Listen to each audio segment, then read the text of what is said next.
Assalamualaikum warahmatullahi wabarakatuh. Innal hamdalillah nahmaduhu wa nasta'inuhu wa nastaghfiruh wa na'udzu billahi min shururi anfusina wa min sayyiati a'malina.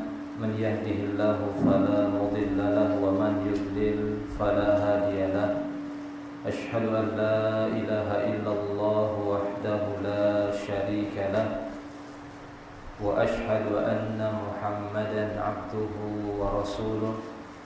Ya ayyuhalladzina amanu taqullaha haqqa tuqatih wa la tamutunna illa wa antum muslimun. Ya ayyuhan nasu ittaqu rabbakumul ladzi khalaqakum min nafsin wahidah وخلق منها زوجها وبث منهما رجالا كثيرا ونساء واتقوا الله الذي تساءلون به والأرحام إن الله كان عليكم رقيبا. أما بعد فيا عباد الله معاشر المسلمين والمسلمات الإخوان والأخوات رحمني ورحمكم الله جميعا. Alhamdulillah, pada kesempatan kali ini kita dapat berkumpul di majelis ilmu yang mulia ini. Sembari kita hadir di majelis ini, tetap kita senantiasa meluruskan tujuan dan maksud kita hadir di majelis ilmu, mengikhlaskan niat kita semata-mata untuk mengharapkan pahala dan balasan di sisi Allah Subhanahu wa taala, sehingga waktu yang sudah kita luangkan, usaha yang sudah kita lakukan mendapatkan balasan yang berlipat ganda di sisi Allah Subhanahu wa taala. Dan pada pertemuan kali ini kita akan melanjutkan pembahasan kita masih berbicara seputar kematian. Dan pada pertemuan kali ini kita akan mengangkat satu judul berkaitan dengan kesabaran. Bersabar bagi keluarga yang ditinggal mati oleh saudaranya.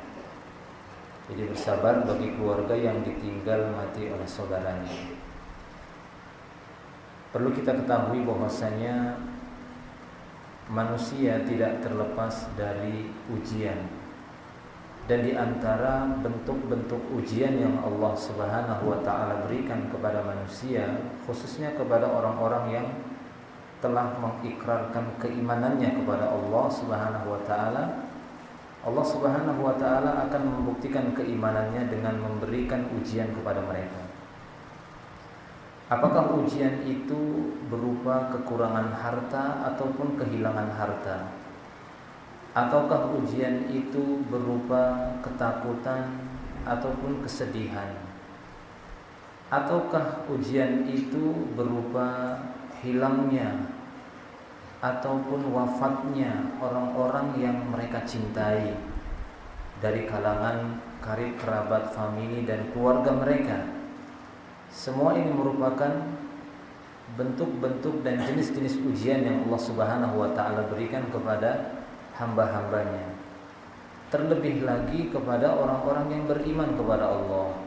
Karena semakin kuat keimanan seseorang, semakin tinggi keimanan seseorang, maka Allah Subhanahu wa taala akan menyesuaikan ujiannya sesuai dengan kadar ketinggian keimanannya kepada Allah Subhanahu wa taala. Oleh karena itu Nabi sallallahu alaihi wasallam menyebutkan manusia yang paling berat ujiannya itu adalah para nabi, bukan kita. Akan tetapi para nabi. Kenapa demikian? Karena begitu kuatnya keimanan dan keyakinan mereka kepada Allah Subhanahu wa taala. Dalam hadits yang sahih Nabi sallallahu alaihi wasallam bersabda, "Asyaddun nasi bala'an al-anbiya tsummal amsal fal amsal."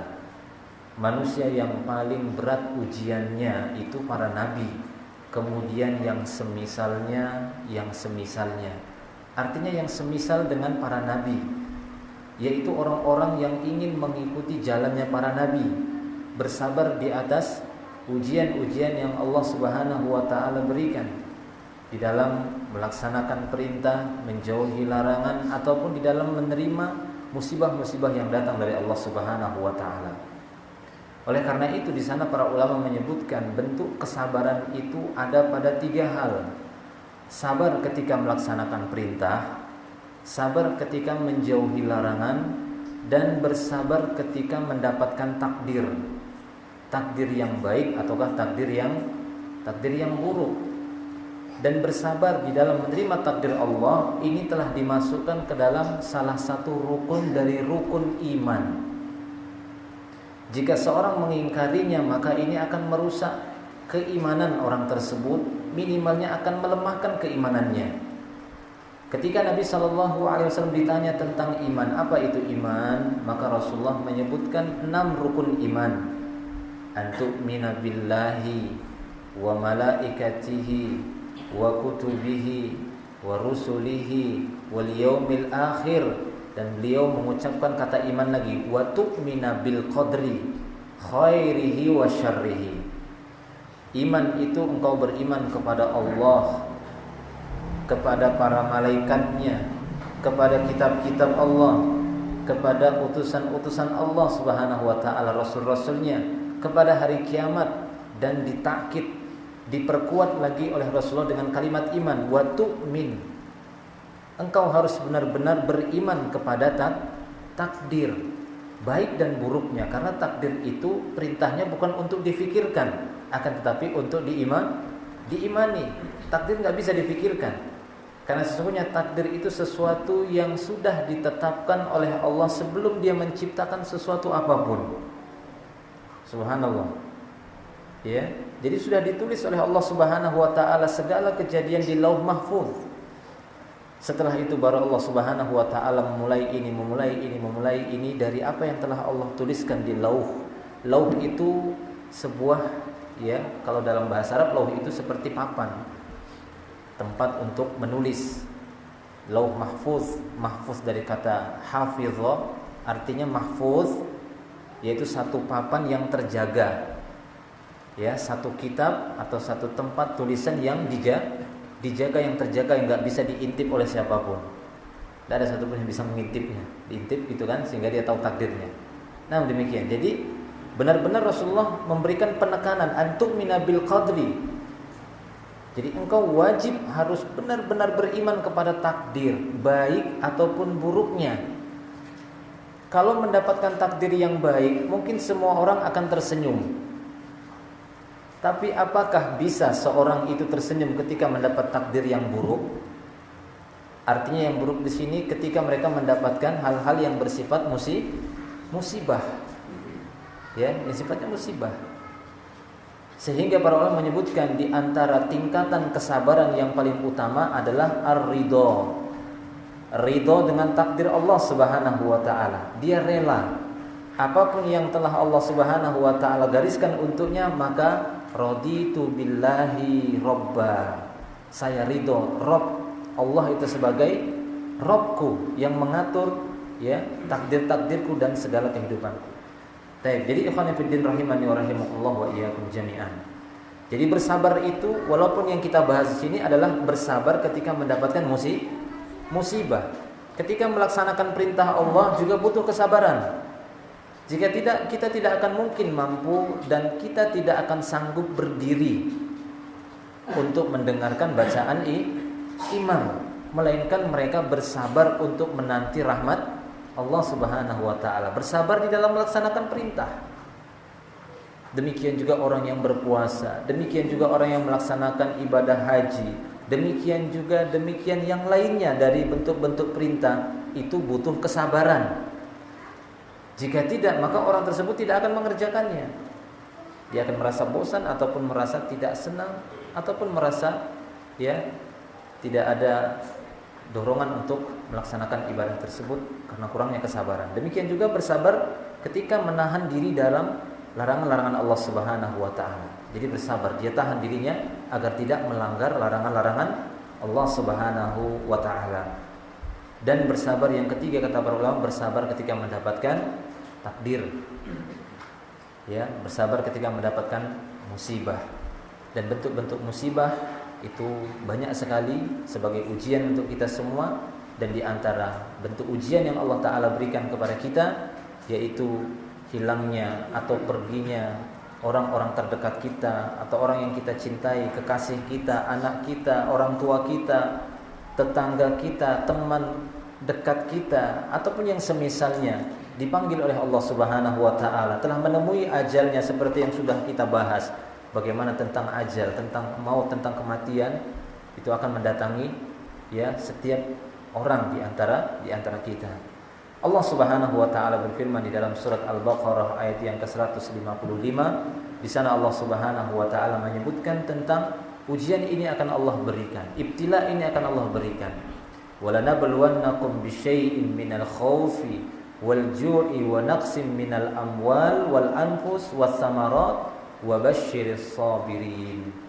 Kata Allah Subhanahu wa Ta'ala, sungguh-sungguh kami akan menguji kalian dengan sedikit rasa takut, sedikit saja, enggak banyak-banyak, sedikit itu yang diberikan. Jadi Allah Subhanahu wa Ta'ala tidak akan memberikan ujian dengan sesuatu yang kita tidak sanggup menghadapinya. Kita sanggup, akan tapi terkadang didapati orang tersebut tidak mau berusaha untuk sanggup bersabar di atas ujian. Di antara mereka kita dapati orang-orang yang berputus asa dengan ujian itu. Sehingga Nabi SAW melarang kita untuk berangan-angan cepat mati disebabkan musibah yang menimpa dirinya. Kemudian dia minta dah mati sajalah sudah. Ini tidak boleh, haram seperti ini. Nabi SAW bersabda, la yatamannayanna ahadukumul maut. Janganlah salah seorang di antara kalian berangan-angan untuk dimatikan. Dengan sebab apa? Lidurrin asobahu, dikarenakan mudarat yang menimpa dirinya, disebabkan adanya musibah yang menimpa dirinya, kemudian dia berangan-angan sudah mati saja kalau seperti ini terus-terusan. Jangan seperti itu kata Rasulullah. Walaupun kata Rasulullah fa in kana la budda fa'ilan, kalaupun tetap dirinya merasa berat untuk bertahan, berat untuk tetap bersabar, falyaqul, hendaklah dia berkata, Allahumma ahyini in kanatil hayat khairan li wa tawaffani in kanatil wafatu khairan li. Kalaupun tetap dia sulit untuk bersabar dengan musibah yang dia dapati, maka berdoalah kepada Allah Subhanahu wa Ta'ala. Dan doa ini bukan minta kematian, akan tetapi minta diberikan pilihan. Allahumma ahyini, ya Allah hidupkan saya jika kehidupan itu memang lebih baik bagi diri saya, ataupun sebaliknya, wattawaffani, ya Allah wafatkan saya, matikan saya jika memang kematian itu lebih baik bagi diri saya. Artinya dikembalikan pilihan kepada Allah Subhanahu wa Ta'ala, dan ini tidak termasuk kepada larangan tadi. Karena Rasulullah SAW melarang tadi benar-benar yang dia inginkan adalah mati saja.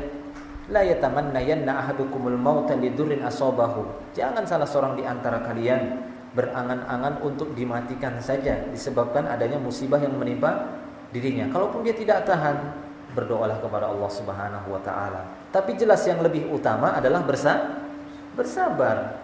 Di balik kesabaran itu banyak sekali hikmahnya, banyak sekali ganjarannya, pahalanya. Bahkan Allah Ta'ala mengakhiri ayat dalam surat Al-Baqarah tadi dengan menyebutkan kabar gembira, wa basyiris sabirin.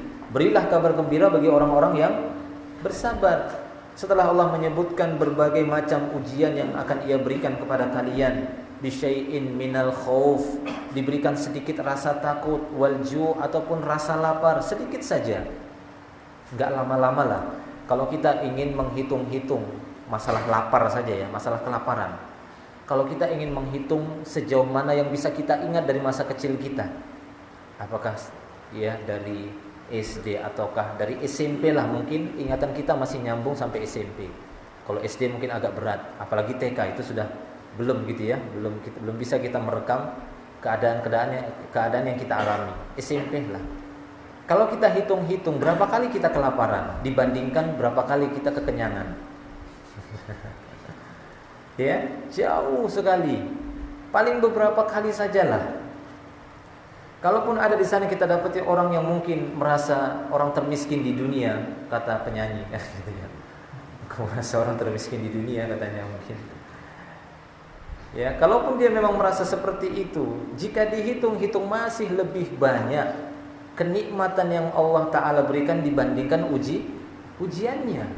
Masih lebih banyak.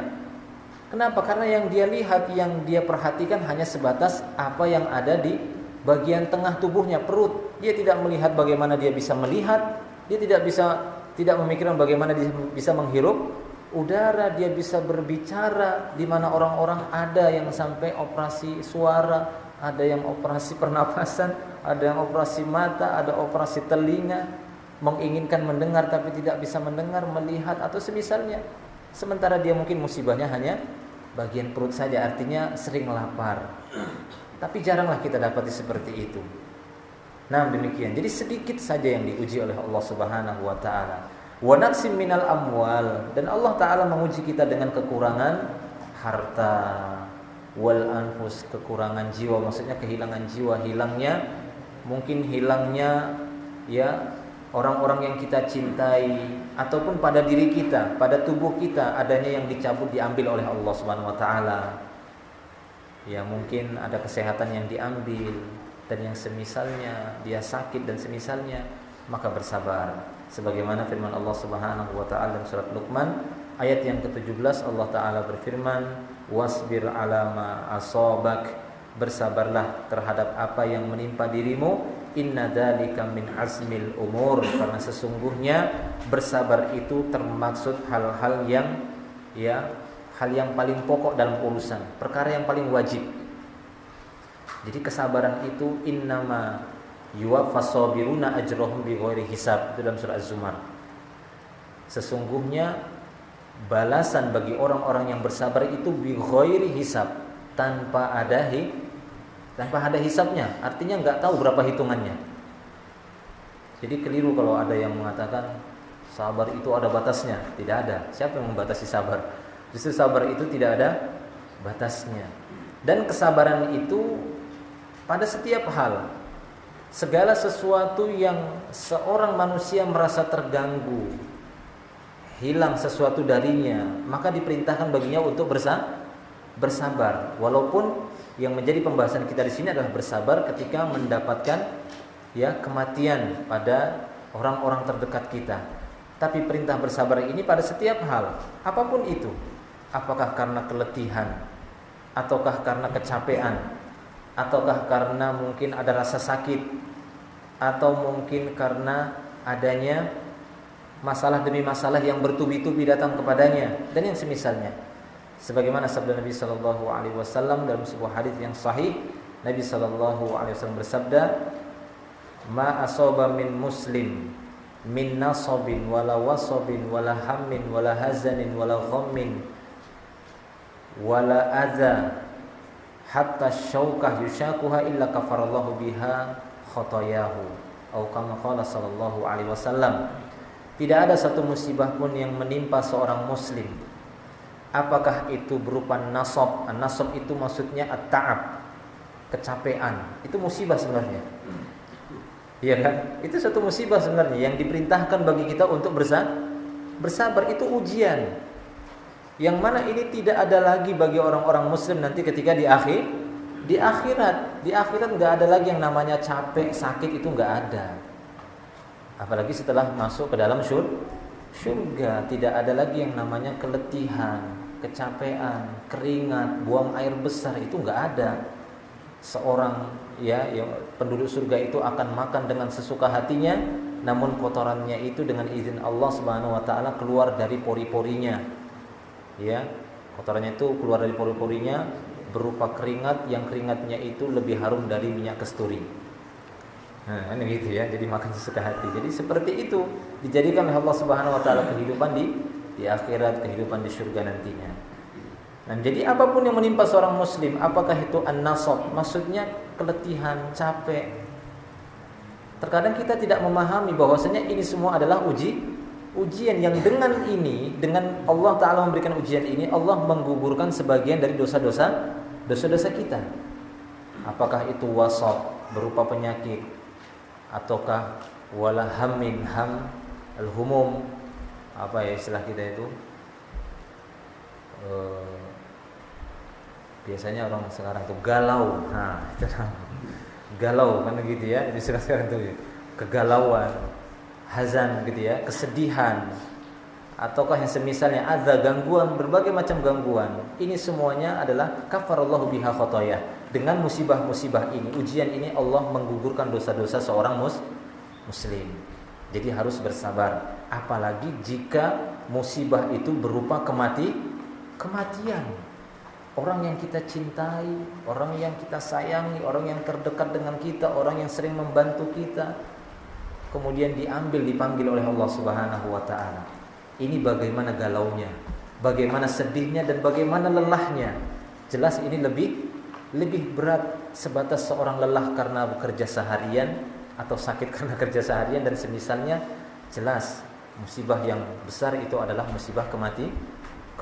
Maka kita diperintahkan bagi keluarganya yang ditinggal oleh saudaranya, diperintahkan untuk bersabar dan mengucapkan ucapan-ucapan yang baik. Jangan sampai melontarkan ucapan-ucapan yang bisa menjadikan Allah Subhanahu wa taala murka. Akan tetapi diperintahkan orang yang mendapatkan musibah karena perginya saudara mereka, meninggalnya saudara mereka, maka orang-orang yang ditinggal diperintahkan untuk berucap dengan ucapan yang baik. Jangan sampai mengucapkan sesuatu yang membuat Allah murka. Demikian juga harus meyakini dengan seyakin-yakinnya ini semuanya sudah merupakan takdir dari Allah Subhanahu wa taala. I'tiqad, masuk kepada keyakinan sebagaimana kita sebutkan di awal tadi, antu'mina bil qadri khairihi wa syarri. Wajib kamu untuk beriman dengan takdir Allah. Jadi harus kita yakini ketika ada kematian terjadi pada saudara-saudara kita, ini membuat sedih kita harus meyakini walaupun namanya secara manusiawi kita bersedih, tapi kesedihan kita tidak melampaui batas sehingga sampai kepada perbuatan niyahah. Apa itu niyahah? Niyahah yaitu melakukan perbuatan yang melampaui batas disebabkan adanya kematian. Mengeluarkan suara atau ucapan-ucapan yang membuat Allah murka, semacam menampar-nampar pipi, menjambak-jambak rambut, menyobek-nyobek pakaian, ya, berteriak-teriak, memuji-muji si mayit, mengangkat-angkat suaranya dengan memuji-mujinya. Ini termasuk perbuatan niyahah yang bisa mendatangkan murka besar di sisi Allah Subhanahu wa taala. Yang saya pribadi mendapati pada kaum saya, kan gitu ya, tidak tahu pada suku yang lainnya. Kalau di suku saya itu ya artinya yang belum masuk Islam. Nggak tahu kalau di sini mungkin ya. Karena kan suku saya kan dari suku Batak kan gitu ya. Jadi biasanya itu kalau meninggal dunia itu histeris, teriakan-teriakan itu akan kita dengar sambil menyobek-nyobek ya pakaiannya, kemudian menjambak-jambak rambutnya sambil mengeluarkan kata-kata yang ini bisa mendatangkan murka di sisi Allah Subhanahu wa taala. Dan saya rasa mungkin ada sebagian ya tempat-tempat yang lain mungkin kita dapati karena mereka tidak mengetahui ataupun belum melihat dan belum mendapatkan bagaimana Allah Subhanahu wa taala menurunkan syariat berkaitan dengan kematian. Jadi diperintahkan bersabar. Kita diperintahkan untuk mengucapkan kalimat-kalimat yang baik, minimalnya mengembalikan apa yang telah Allah berikan, kita kembalikan kembali kepada Allah Subhanahu wa taala dengan kalimat istirja. Kalimat istirja itu dengan ya mengembalikan rujuk kepada Allah Subhanahu wa taala, istirja dengan ucapan inna lillahi wa inna ilaihi raji'un. Seperti yang disebutkan oleh Allah Subhanahu wa taala dalam surah Al-Baqarah lanjutan ayat tadi. Yakni mereka adalah orang-orang alladzina idza asabatuhum musibah qalu inna lillahi wa inna ilaihi raji'un. Sesungguhnya kami ini adalah milik Allah dan sesungguhnya kami ini akan kembali kepada Allah Subhanahu wa taala. Inilah yang dianjurkan bagi kita untuk menunjukkan kesabaran kita kepada Allah Subhanahu wa taala. Kita meyakini ini semua takdir dari Allah. Kemudian kita ucapkan juga kalimat-kalimat yang baik. Demikian juga kita melakukan perbuatan-perbuatan yang tidak menampakkan pengingkaran terhadap takdir. Karena sebagian ataupun di masa jahiliyah dulu kebiasaannya seperti itu. Apabila ada yang meninggal dari keluarga mereka, mereka akan berteriak-teriak. Mereka akan menyebutkan siapa yang akan membiayai kami, siapa yang akan menolong kami, atau yang semisalnya kalimat seperti itu. Ini tidak boleh. Atau mereka menjambak rambut sambil menggundul rambutnya, ya, mengoyak-ngoyak bajunya dan semisalnya. Nah, ini tidak boleh dilakukan karena ini merupakan perkara jahiliyah yang wajib ditinggalkan, kata Nabi sallallahu alaihi wasallam. Ataupun dalam hadis yang lain, Nabi sallallahu alaihi wasallam memerintahkan agar ya bersabar dan berihtisab. Fal tasbir wal tahtasib, kata Rasulullah. Hendaklah dia bersabar dan ihtisab, yaitu mengharapkan pahala dan balasan di sisi Allah Subhanahu wa taala, sebagaimana dalam riwayat Bukhari juga disebutkan Allah Subhanahu wa taala berfirman, "Mali 'abdil mu'min 'indi jazaa'un idza qabattu safiyahu min ahli dunya tsumma ihtasabahu illal jannah." Kata Nabi sallallahu alaihi wasallam bahwasanya Allah taala berfirman dalam hadits qudsi, Allah Subhanahu wa taala berfirman, tidak ada balasan bagi hambaku yang beriman di sisiku apabila aku mengambil kekasihnya dari penduduk dunia, kemudian dia ihtisab, dia meminta pahala hanya di sisi Allah, illal jannah, melainkan baginya adalah surga Allah Subhanahu wa taala. Nah, khonifuddin rahimani wa rahimakumullah wa iyyakum jami'an. Demikian juga seperti yang diriwayatkan oleh para sahabat. Para sahabat radhiyallahu anhum mengabarkan, disebutkan dalam riwayat Bukhari dan Muslim. Mereka mengatakan, akhadha alaina Rasulullah sallallahu alaihi wasallam indal bai'ah alla nanuh. Bahwasanya Rasulullah sallallahu alaihi wasallam mengambil baiat kepada kami, mengambil sumpah setia. Dan di antara butir-butir sumpah itu kami bersumpah alla nanuh, bahwasanya kami tidak boleh berbuat niyahah. Tahu niyahah ya? Niyahah itu seperti tadi contohnya, meronta-ronta, meratap, tidak terima dengan takdir Allah Subhanahu wa taala. Kenapa kau takdirkan seperti ini? Nah, seperti itu kan gitu ya, atau misalnya. Ya, apa salah kami? Kenapa harus seperti ini? Tidak boleh seperti itu. Takdir sungguh kejam, katanya gitu ya. Waliyadzubillah, na'udzubillah min dzalik. Ya, ini namanya menghina Allah Subhanahu wa taala, meremehkan takdir Allah Subhanahu wa taala. Karena tidaklah Allah menggariskan satu takdir untuk hamba-hambanya, melainkan di sana merupakan ya satu ketetapan yang penuh dengan hikmah, penuh dengan kebijaksanaan, karena Allah Subhanahu wa taala menamakan dirinya dari Asmaul Husna. Nama-nama untuk Allah adalah Al-Hakim, yang paling bijaksana keputusannya, hukum-hukumnya adalah Allah Subhanahu wa taala. Sehingga dalam satu hadis yang sahih diriwayatkan oleh Imam Bukhari dan Muslim, Nabi sallallahu alaihi wasallam bersabda, "Al-mayyit yu'adzabu fi qabrihi bimaniha alaihi." Sesungguhnya mayit itu akan disiksa di dalam kuburnya disebabkan ada orang yang hidup melakukan niyahah untuknya. Hati-hati ini. Jangan sampai kita merugikan saudara kita yang sudah meninggal dunia gara-gara perbuatan orang yang masih hidup, kata Rasulullah. Dan hadis ini hadis yang sahih diriwayatkan Imam Bukhari dan Muslim. Al-mayyit yu'adzabu fi qabrihi, kata Rasulullah. Mayit itu akan disiksa dalam kuburannya bimaniha alaihi, disebabkan niyahah orang hidup yang ditujukan kepadanya. Tapi di sana para ulama memberikan tafsir, memberikan perincian bahwasanya benar seorang itu bisa tersiksa di dalam kuburan gara-gara perbuatan orang hidup yang meronta-ronta, merintih, berlebihan, ya, meratap.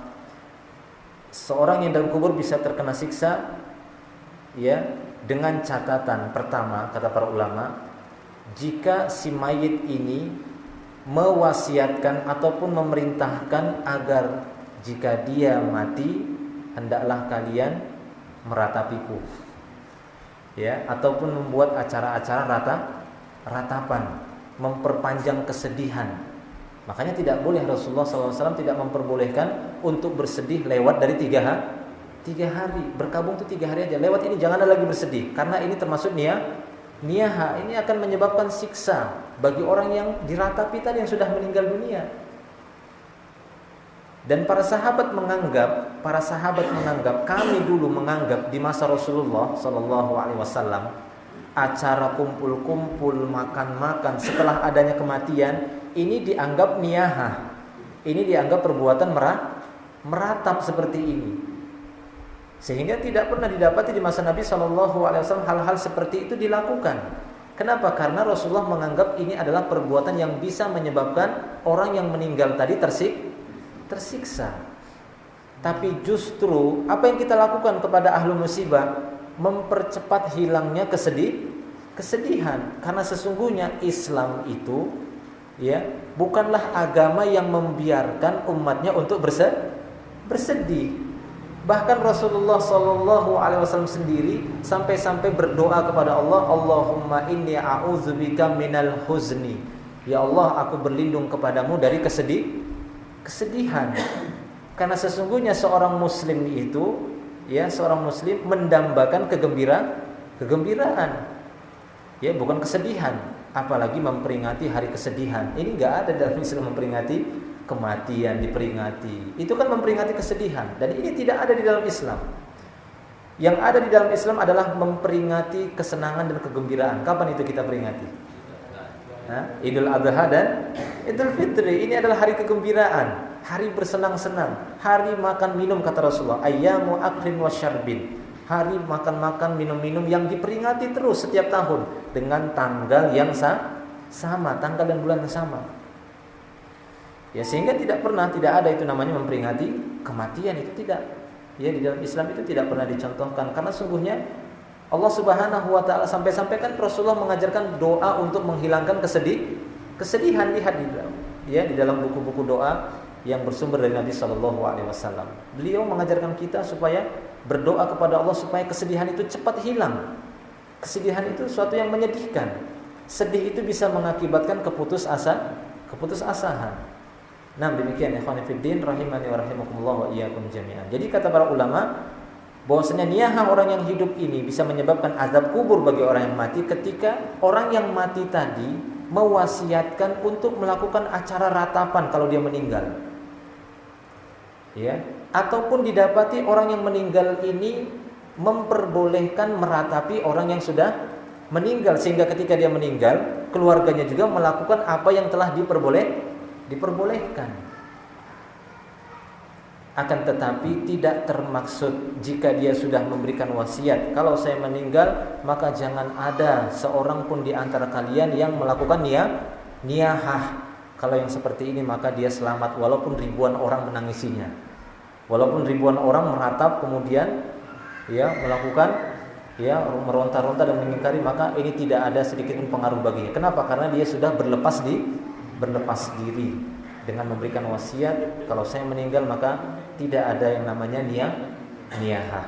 Barang siapa yang melakukannya saya berlepas diri dan dia akan selamat, kecuali dia membiarkan itu dan terlihat membolehkannya ataupun mewasiatkannya. Inilah yang akan mendapatkan azab ketika orang yang hidup meratapi dirinya. Nah, demikian. Jadi itu yang dijelaskan oleh para ulama. Sehingga di sini dalam hadis yang lain yang muttafaqun alaih, Nabi sallallahu alaihi wasallam juga menyebutkan laisa minna man darabal khudud wa syaqqal juyub wa da'a bid'wal jahiliyah. Bukanlah termaksud golongan kami, bukan termasuk golongan dari Islam, orang-orang yang menampar-nampar pipi. Ini dia perbuatan orang jahiliyah. Kalau dia meninggal tampar cakar-cakar. Itu perbuatan orang jahiliyah. Ketika ada yang meninggal enggak terima dengan takdir Allah Subhanahu wa taala. Bukan golongan kami yang seperti itu, kata Rasulullah. Wasyaqqal juyub, ataupun merobek-robek. Al-juyub itu kan maksudnya kantong. Kan memang enak dirobek gitu kan. Atau kancing sini. Kerak. Dirobek-robek. Jadi bukan golongan kami wasyaqqal juyub yang merobek-robek kantong ataupun pakaiannya. Wada'a bid'wal jahiliyah, bukan golongan kami orang-orang yang menyeru dengan seruan jahiliyah.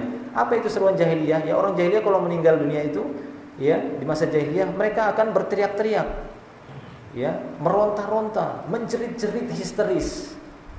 Nah, ini yang tidak diperbolehkan oleh Nabi SAW, dan ini bukan termasuk bagian dari Islam. Bahkan orang yang melakukan niyahah, orang yang meratap, tidak hanya berpengaruh kepada yang meninggal saja, yang melakukan juga berdosa. Sebagaimana diriwayatkan oleh Imam Muslim, Nabi sallallahu alaihi wasallam bersabda, "An-naihah idza lam tatub qabla mautiha tuqamu yaumal qiyamah wa 'alaiha sirbalun min qatirani wa dir'un min jarobin." Seorang wanita yang meronta-ronta ketika adanya yang meninggal dunia, merintih menjerit-jerit. Ya, idalam tatub qabla mautiha, jika dia tidak mau juga bertobat dari perbuatan itu sampai dia meninggal dunia, tuqamu yaumal qiyamah, nanti dia dibangkitkan pada hari kiamat, alaiha sirbalun min qatiran, maka dia akan memakai sirbal. Sirbal itu seperti pakaian besar, seperti gamis gitu ya. Dia akan diberikan seperti pakaian besar, sirbal, seperti pakaian gamis, tapi pakaian itu terbuat dari qatiran. Qatiran itu seperti tir yang panas. Tahu tir ya? Untuk ngaspal jalan itu ya. Tir namanya ya. Itu. Dari itu pakaiannya. Dia akan dikenakan seperti itu. Hangat atau tidak? Ya, seperti itu. Kemudian apa? Wadirun min jarob. Akan dipakaikan dia dirun. Dirun itu tahu dirun? Dir biasanya kalau dulu orang perang itu pakai dir. Apa namanya? Baju besi itu ya. Baju besi tahu ya? Baju besi. Itu dir namanya. Jadi dirun min jarobin. Jarobin itu yaitu baju besi yang berkarat-karat. Gitu ya, yang berkarat-karat. Jarob itu kudis sebenarnya. Jadi dipakaikan dia nanti baju besi seperti itu tapi yang sudah berkarat, ada jubah yang dari tir yang panas. Itu yang akan dikenakan bagi pelaku niyahah jika dia enggak mau juga bertobat sampai meninggal dunia. Tapi kalau dia bertobat, semoga Allah Subhanahu wa taala mengampuninya. Demikian juga dalam hadis yang lain Rasulullah menyebutkan salasatun minal kufri billah. Ada 3 perbuatan termasuk perbuatan kufur kepada Allah. Ini perbuatan kufur kata Rasulullah. Apa itu? Syaqqul jaib, merobek-robek pakaian.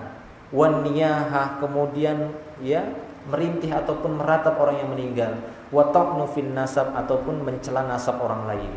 Ini 3 yang merupakan perbuatan kufur, yaitu syaqqul jaib, merobek-robek pakaian ketika mendapatkan musibah, wan niyahah, meratap ketika ada yang meninggal dunia, wa ta'nu fin nasab, ataupun mencela nasab orang lain. Nah, ikhwani fid din rahimani wa rahimakumullah wa iyyakum jami'an. Sehingga dengan ini kita katakan bahwasanya kesabaran itulah solusinya dan itulah kunci untuk mendapatkan kebahagiaan di dunia, demikian juga di akhirat nanti. Kesabaran dalam segala bentuk musibah yang kita dapati, demikian juga ketika kita mendapatkan musibah kematian. Maka bersabarlah, walaupun ini memang terasa indah di lidah, akan tetapi dalam prakteknya mungkin butuh perjuangan dan butuh usaha. Memang benar. Jangankan kita, setingkat Nabi Muhammad SAW, beliau juga bersedih ketika meninggal orang-orang yang terdekat dengan beliau, orang-orang tercinta. Seperti meninggalnya anak Rasulullah, ya, seperti meninggalnya seorang laki-laki yang di pangkuan Rasulullah, yang sudah anak kecil di pangkuan Rasulullah meninggal sampai beliau meneteskan air mata. Para sahabat sampai bingung, ya Rasulullah kok nangis? Kan gitu ya. Kenapa? Karena para sahabat memahami kalau meninggal itu tidak boleh berbuat niyahah. Sehingga ketika didapati ada yang meninggal, Rasulullah menangis. Para sahabat pun seakan-akan mengingkari perbuatan ini. Loh, kok nangis Rasulullah? Kan tidak boleh niyahah. Rasulullah kok nangis? Maka Rasulullah mengatakan bahwasanya ini merupakan rahmat, hadhir rahmah ja'alahallahu ala qulubi ibadi. Loh, justru inilah rahmat Allah yang telah Allah tanamkan di dalam hati-hati hamba-hambanya. Artinya apa? Nangis secara manusiawi ada yang meninggal, ini suatu yang wajar. Bahkan ini merupakan tanda adanya rahmat Allah. Kalau ada saudara kita yang meninggal, kita ketawa-ketawa, ini heran nih, tanda tanya. Ya kan gitu ya. Senang dia gitu kan. Rasain kamu katanya. Ini kan bahaya seperti ini. Ini tanda tanya. Kalau nangis artinya tidak sampai niyahah, maka justru ini tanda-tanda adanya rahmat Allah itu pada dirinya. Ingat bahwasanya seorang yang sulit menangis ketika mendapatkan musibah, ini tanda-tanda hatinya itu keras. Iya, itu tandanya keras itu. Ya, jadi ini harus kita perhatikan karena hati ini memang agak unik. Sesuatu yang memang enggak bisa terlihat tapi bisa dirasakan bagaimana pengaruh dan bolak-baliknya. Namun yang dikhawatirkan oleh Rasul dari perbuatan niyahah adalah tangisan yang melampaui Melampaui batas kata Rasulullah, silahkan menangis, tapi jangan menangis yang mendatangkan marahnya Allah Subhanahu wa taala. Nah, demikian. Itu yang dimaksud. Jadi bukan berarti kalau ada yang meninggal dunia kemudian tidak boleh kan gitu ya. Kemudian gembira, tertawa-tawa, ya ini nanti orang merasa aneh juga kok ketawa-tawa ada orang meninggal dunia. Justru ini satu hal yang tidak, ya kurang adab. Bahkan ini dilarang gitu ya, ketika terjadi kematian, ketika kita mendatangi saudara kita yang kena musibah kemudian kita tertawa-tawa di sana, justru di sana kita banyak mengambil pelajaran ya, untuk melunakkan hati kita yang mungkin sudah sedikit agak keras. Makanya Rasulullah SAW memerintahkan kita untuk banyak-banyak mengingat kematian. Kenapa? Karena sungguhnya orang hidup dengan berbagai macam aktivitas dunia ini biasanya sedikit demi sedikit mengeraskan hati. Jadi diperintahkan kita ziarah, diperintahkan kita untuk ikut dalam penyelenggaraan ya jenazah, supaya kita mengetahui bahwasanya diri saya nanti akan sama seperti saudara saya ini, sehingga hati tadi yang sudah mulai keras sedikit agak melunak dan sedikit takut kepada Allah Subhanahu wa taala. Jadi harus bersikap seimbang, kan, tapi jangan melampaui batas sehingga terjatuh kepada larangan Allah Subhanahu wa taala. Allahu a'lam bishawab. Baik, mungkin kita cukup sampai di sini. Nanti kita bahas materi yang lain yang berkaitan dengan kematian ini. Nanti akan kita bahas tentang keutamaan takziah. Ya, wallahu a'lam bishawab. Kita cukup sampai di sini tentang kesabaran. Wallahu a'lam. Mungkin ada yang bertanya, silakan kalau masih ada waktu. Iya. Waalaikumsalam warahmatullahi wabarakatuh. Masyarakat kita kalau ada keluarganya meninggal selalunya termasuk yang ibu ya, bikin dari tahun-tahun ini pandan terus bunga-bunga. Apa memang ada syariatnya juga? Yang pertama Pak. Yang kedua, di surah Al-Baqarah yang terakhir mengatakan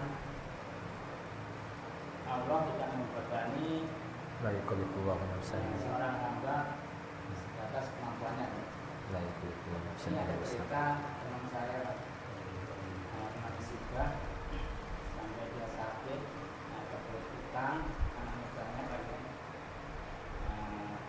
Kalau dilihat secara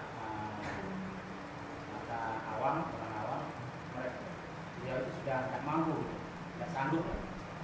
Tapi kenapa sampai dia meninggal terus meninggalkan banyak utang? Jadi melihatnya dari sudut pandang mana, kalau dilihat kan dia sudah tidak sanggup. Tapi kalau dilihat dari ayat Al-Baqarah ayat terakhir tadi kan, Allah tidak membebani seorang hamba sebatas kesanggupannya, kemampuannya. Tapi dia sudah tidak sanggup, tapi kok sampai seperti itu musibahnya. Pertanyaan yang pertama berkaitan dengan perbuatan sebagian kalangan yang meletakkan bunga-bunga ataupun semisalnya, ya seperti pandan yang daun pandan atau bunga-bunga yang dirangkai kemudian diletakkan di atas kuburan. Bagaimana menurut pandangan syariat Islam?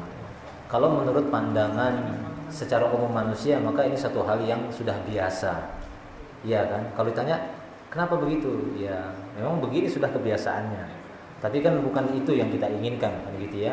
Kita ini kan hambanya Allah.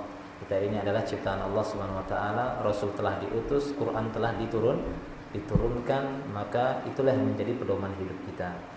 Nah, sejauh yang saya ketahui, perbuatan seperti itu sebenarnya muncul dari kesalahpahaman di dalam memahami hadis-hadis ataupun di dalam memahami perbuatan Rasulullah. Seperti yang pernah saya sebutkan ketika Rasulullah melewati 2 kuburan dan Rasulullah mendengar pemilik 2 kuburan itu sedang disiksa. Rasulullah dengar itu 2 penghuni kuburan itu sedang disiksa. Yang satu suka buang air kecil tidak cebok kan gitu ya. Yang satu lagi suka berjalan di tengah manusia mengadu domba, yamshi bin nasi bin namimah. Ya, jadi suka berjalan di tengah manusia, suka ngadu domba manusia. Jadi Ini merupakan sebab mendapatkan azab kubur. Maka Rasulullah ingin meringankan mereka. Ya, ingin meringankan azab kuburnya dengan cara mengambil satu pelepah kurma yang masih basah dibelah dua oleh Rasulullah dan diletakkan di atas kuburan itu. Rasulullah sambil mengatakan bahwasanya kedua penghuni kubur ini akan diringankan azabnya selama dua pelepah kurma ini belum kering. Kecuali sudah kering, berarti sudah hilang itunya, kan gitu ya. Sudah hilang anunya, limit waktunya.